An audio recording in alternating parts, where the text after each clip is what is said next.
when you're happy and you know it, clap your hand and feet? Or do you smile? Or do you not smile? Happiness is a interesting concept. Let's pick it apart. Oh,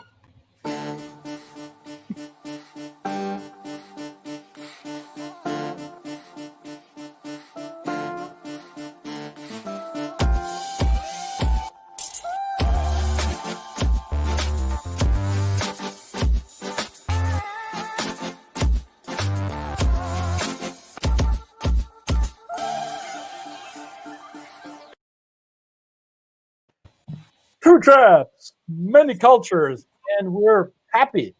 Or are we? I don't know. Brett, what are you? I'm overjoyed. Just absolutely Overjoyed. overjoyed. Abundantly overjoyed.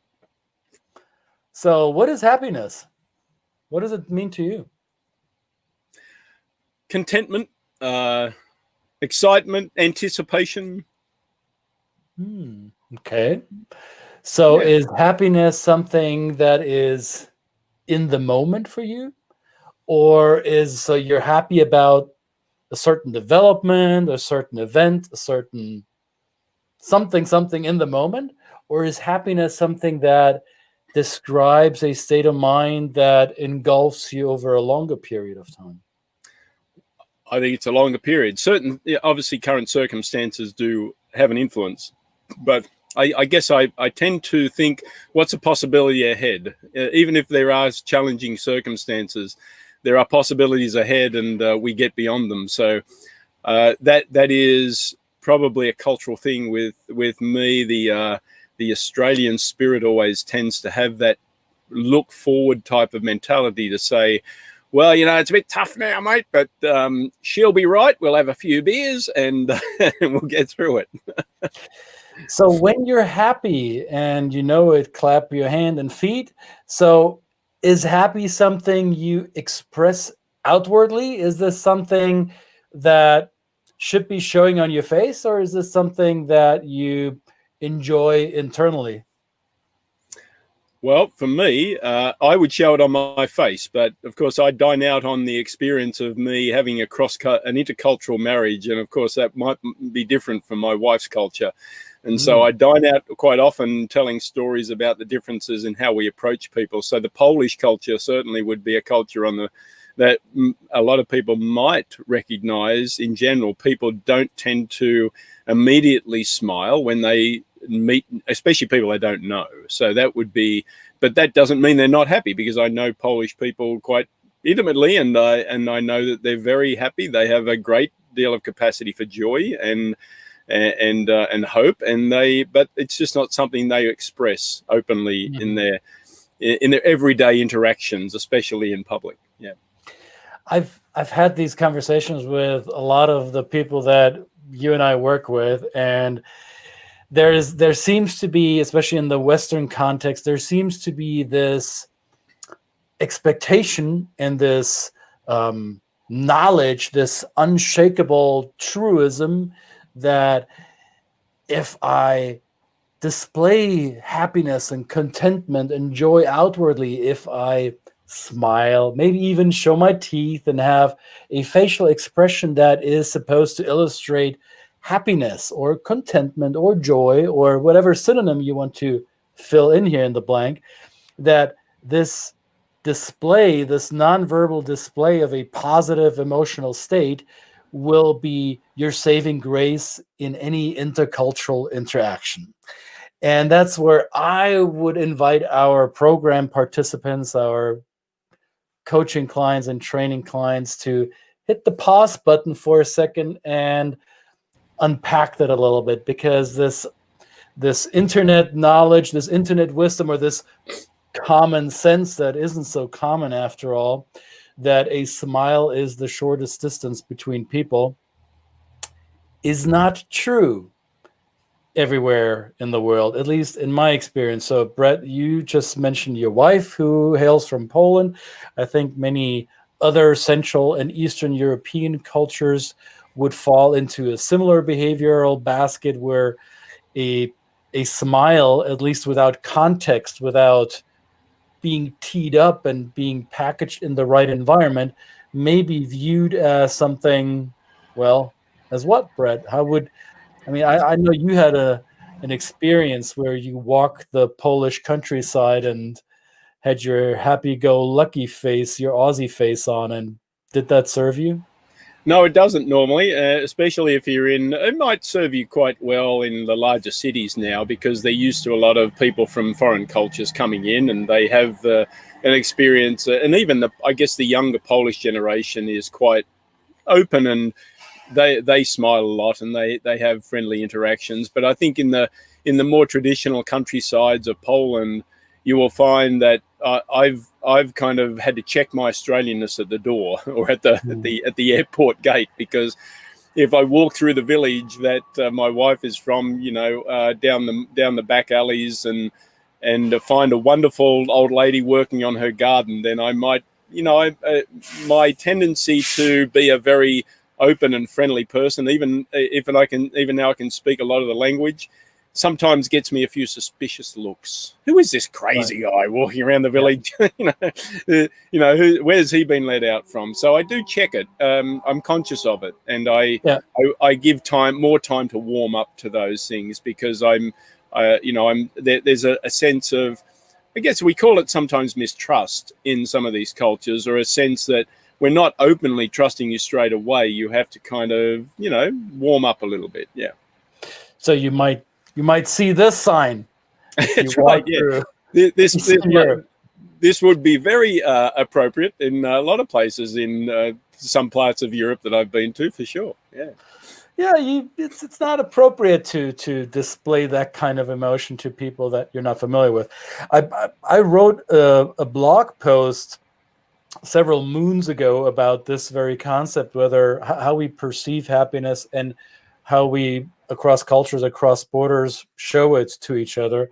And I stumbled upon interesting research, and it very much confirmed, science very much confirms the anecdotal evidence that you and I have, that a smile might actually make you appear not trustworthy, because you may be seen as somebody who's either a little mentally unstable or as somebody with a hidden agenda that is yet to be figured out. And do I trust you? I'm not so sure yet. So there are variants of how much smiling is appropriate in different cultures.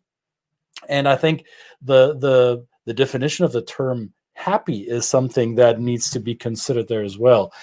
I don't speak Mandarin Chinese, and I came across this image during the writing of the article. So you see here, happy and happiness in the English context falls into this good mood area and maybe overlaps. So you are happy in the moment, so that's a good mood thing. And if you're talking about happiness in general, that's the central image here that overlaps, it bleeds over into this good life circle. Now, if you translate happiness into Mandarin Chinese, you get multiple variations of translation, one of them being Xingfu. And forgive me if I'm not pronouncing it properly. As I said, I don't speak Mandarin, but Xingfu does not relate to the happiness in the very moment. It relates to having meaning in life, having purpose, living a good life, living an obedient life, living a life to be in service and of service to others, and being in harmony with one's environment, right? So that is a completely different concept of what happy and happiness means. So can you say, and there are these annual surveys of global happiness index or whatever they're called, and I tend to smile at those and think, yeah, what exactly are you measuring, and how are you presenting the concept of happy to the people you present with this survey? So I'm a little bit torn here. Yeah, I think that image is fascinating because there's a lot of history, and I'm fascinated with Chinese history. I think there's a lot of history that guides the soul of a Chinese person that I probably would never understand as a Westerner. But you can read a lot of it, and a lot of it is around that internal peace, that internal direction, and honor, respect for yourself, respect for other people, the interest in the health and well-being of other people around you that brings you happiness rather than your own personal happiness, which you can get in to various degrees as you go through life. But unless you've got the internal settlement, we should probably bring one of our wonderful learned colleagues who is from that culture to tell us more about that, a whole nother episode perhaps, because that tends to be, I've got the small book, The Tao, which is a book that was written 1800 years ago, but it is, when you read through that, you think to yourself, well, there is so much that's applicable in the psychology of just self-happiness, internal contentment that people will search for, and yet that book is certainly not contemporary when you're talking about when it was written. Right. And I mean, I talked about it. I mentioned briefly the blog article that collected some of these research pieces, and that probably the links in that article will lead you to further reading around the research that has been done. So I'm not the smart person, somebody else is. So I just collected it. So if that's something you want to read up on, I put it in a short link here. So just go to that, and I'm just gonna copy and paste the link in the comment box as well. So whenever you get a chance, folks, and you want to deepen your learning or interest around that, it should be now in the comment box. There it is. Either way, take a look at that, because it was fascinating to me, because I, for the longest time, wasn't thinking about that. I've become so Americanized. So yet I come from a Central European culture, Germany, where public smiling is not necessarily frowned upon, or people won't misconstrue it as untrustworthiness, a lack of trustworthiness. That's not the case. People may just be surprised by the American or North American friendliness, or maybe American overall, South and North American friendliness. So I adopted some of that during my time here in the US, and I catch myself being quote unquote American when I come back to Europe, and I don't get the same response. So that's when I began recognizing that the smile thing, tricky concept. And Right. My friends and family, when they catch this, they make these snide comments about, well, Christian, huh? Have you become a bit Americanized, haven't you? Huh? All right. Okay, toothpaste smile, which I don't. But hey, side note, I went to the dentist last week. It did not hurt, and they gave me a good bill of dental health. Yes, nice. And you've got your smile license. You can do it. Oh well, I do my best. Yes. I again, getting back to the very first time I went to Poland, I tell this story all the time about going the first time to Poland and being introduced to my wife's family, intending wife's family at that stage, and wanting to take so many photos of her beautiful family and getting them in front of a camera. And of course, after being there a few days, everybody opened up. We had a few adult beverages, and we were laughing and joking and things like that. Not that I was joking. I couldn't speak any of the language back then, but I think then it was like, well, let's get some people together. I'd love to capture some of these moments. And of course, when you bring the camera out, the smiles just evaporate. And I would say, can you tell your family to smile? And she would go, Marta would go, well, they're smiling. I'm going, well, really? That's enough. That's enough for the picture. Let's not overdo it. and fast forward to today, where at this very moment in time, my family, Marta and my daughter, are in Poland, and I see photos of Emily being taken with other children, and the children, there's a difference between the way Emily smiles and the way the children smile, in terms of it's just something I see and something I observe. So you'll always want to be very cognizant, I think, to be, just to take a step back. If you see somebody that's not openly smiling on the outside, and don't dismiss them as maybe aloof, maybe being quite rude or anything like that. Give them a chance to start some small talk, give them a chance to open up, and perhaps maybe just measure and temper your enthusiasm to try and make up for it. I think that's a reputation that some cultures that have a very smiley cultures get, of being overbearing and loud, because they're trying to generously overcompensate for what they think is discomfort or unhappiness on their counterpart's behalf, instead of just kind of trying to find that medium. Now, I would still advise you to take a look at the data. So when you decide to do business with cultures that you're not inherently familiar with, look at some of this data. So it may not be easy to see this in this resolution on the screen, but this is here the data around how a person's intelligence is perceived when they smile. So there's country data. So Japan, South Korea, Iran, Saudi Arabia to the left here. And then there's Germany and Switzerland and Malaysia to the right here. So there's a significant difference in how intelligence is perceived with a smile. And then also how your honesty, your trustworthiness is perceived around a smile. So there is data that you can familiarize yourself with before you go into, I don't know, a negotiation situation or any type of business interaction with a culture, and you're not 100% certain whether or not your smiling and your outward friendliness, your display of happiness and contentment is perceived the way you think it will be perceived. So if trust building and rapport building are critical to your business success, and I would argue that is always the case. You want, without rapport, without connection between people, there's likely no quick business success. It will take a while. So the more you can learn about this upfront, the better it will be. Yeah, and also if you're a leader, this is critically important when you're a leader, of course, and that's to actually be able to measure or be cognizant of the people you're leading, so that you're not intimidating them, maybe, or underwhelming them in their expectations of you. So you have to be kind of know where you fit in the in that style range. So yeah. Well, you see Karen here. Karen says she quotes, I'm not sure whom she's quoting, but she's given us a quote saying, "No one needs a smile more than the person who hasn't one to give." That may be very much the case in cultures where smiling is a rewarded behavior in society.